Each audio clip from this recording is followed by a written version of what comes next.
Welcome back to the channel, everybody. If you haven't already, hit that like button, hit that subscribe button, and go ahead and flick that ding dong so you can stay up to date with all the new content coming out of the channel. Before we get started, I just want to give a huge thank you to everyone that supports us, whether it's through Facebook, YouTube, or TikTok. You guys are absolutely amazing. With all that being said, let's get to it. Arcadegeddon, Epic's newest looter shooter to finally hit console, and after playing it sometime since its release, I thought maybe let's do a review for it. In this run and gun style of gameplay, you and up to 3 other friends must defeat the Fun Corporation before they could take over the last remaining arcade inside of your hometown. This mega corporation plans to hack and infect this super game that Gilly has created inside of his arcade, so it's up to us to stop this corporation Funco. The only problem with that is that they're powerful, there's a lot of them, and they have guns.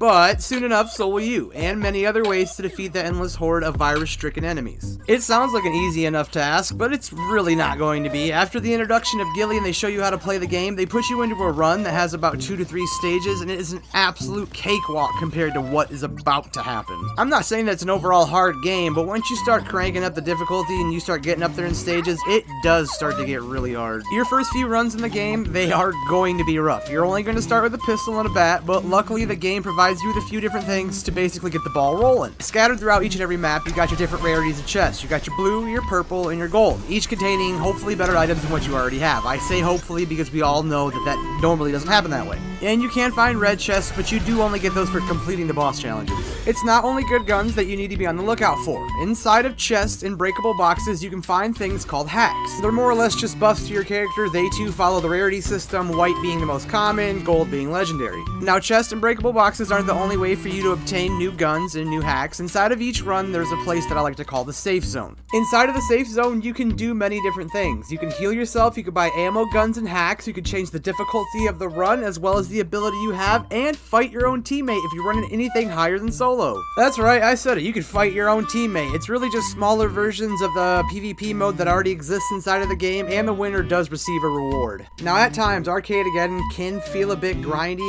especially if you're trying to bring a good loadout in with you and not have to hunt one down. So I highly recommend getting your hands on like a Master Blaster or a Grunt to get that first level unlocked so you have something different to bring in your starter loadout. I would also highly recommend unlocking the Party Favor. Not only does it sound cool, but if your teammate is in your line of sight, it will actually begin to heal their shield and overclock it. Plugins are going to be your technical side of Arcadegeddon. These are going to be your nerfs and sometimes your buffs, depending on which ones you choose to your character. They're going to give you your permanent increases and decreases of everything from your health to your shield to your ammo increase, whatever it may be. On to the gauntlet abilities. Now this is where things start to get a little more fun. I highly recommend playing around with each of these abilities. It's kind of to each their own situation. You are definitely going to like one ability more than the other. Don't worry about spending too many points when it comes to your gauntlet and your plugins. You can spend a quick 10,000 tickets and get all of those points back. If I had to pick 2 abilities that were my absolute favorite and I had the most fun with, it would be the Black Hole and the Orbital Strike. They just paired so well together.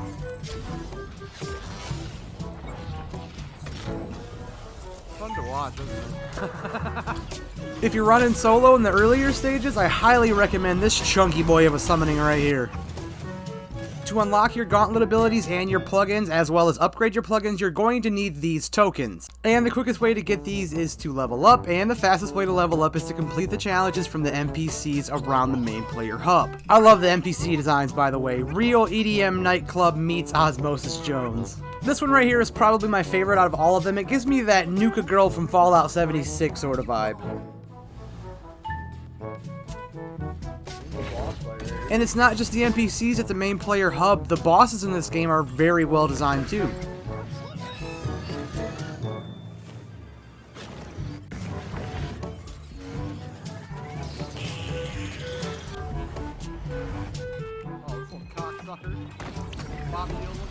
For some reason, the CEO reminds me of Bobby Hill. I don't know why. Whether you attempt it solo or with a friend, saving the arcade is up to us. All in all, I have had a lot of fun playing this game, and I do plan to play it a lot more in the future. I would love to see if we can't get nerd food on those leaderboards. I'm not going to tell you to run out and download this game, that's going to be the next big hit, but I'm telling you to at least give it a try. It is free to play if you have PlayStation Plus, so like I said, just try it. You could totally end the video right here and I wouldn't even be mad. The rest of it's just like random tips, and I believe it's like my first ever run of the game. If you're still with me now, I appreciate all the love and support, and I'll catch you guys in the next one. Arcades are a dying institution. show us the true potential of your uncle's game, and we can discuss it further. I know this is sort of like a well duh sort of situation, but I've seen a lot of comments of people not quite understanding what the tickets are for. When you're looking at all the different cosmetics and all the different colors, at first glance it looks like it costs 2 different kinds of currencies. I mean, it kind of does, but it's more or less of an either or situation. You can grind out the tickets or you can buy it now with premium currency. The same rules applies when you're purchasing stuff inside of Gilly's vendor. The battle arena is a perfect way to break the monotony of slaughtering horde after horde after horde of enemies. You versus 3 of your friends, or you versus 3 strangers, it don't matter. There's game modes for everybody. For this last one, it's not even a tip. Whoever made the soundtrack for this game, you deserve a raise. More boxes. Ooh, this funky little whistle beat is going on right now.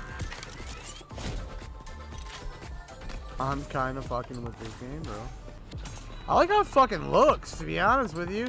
You know what, it kind of reminds me of that Absolver game that you guys were playing.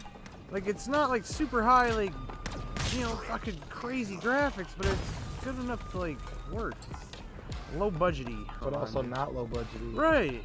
It's made on a fucking Unreal Engine.